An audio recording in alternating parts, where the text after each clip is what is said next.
Punojnë çdo ditë por nuk paguhen.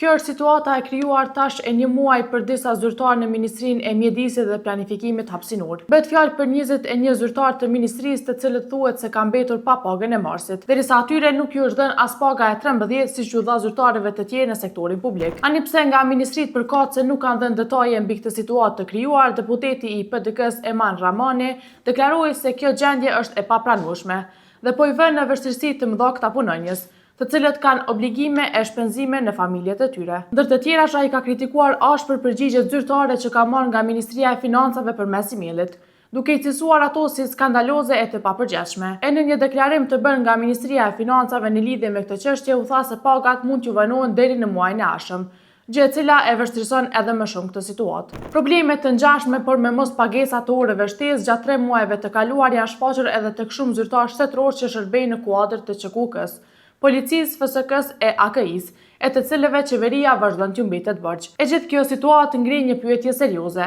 se si trajtojnë këta punonjës publik e sa shumë respektohen të drejtat e tyre. Tani mbetet të shihet nëse ministria do të reagojë që kjo çështje të zgjidhet brenda këtij muaji, derisa në pyetjet e dërguara nga Lojm.net deri në momentin e publikimit të njëjtit nuk janë përgjigjur.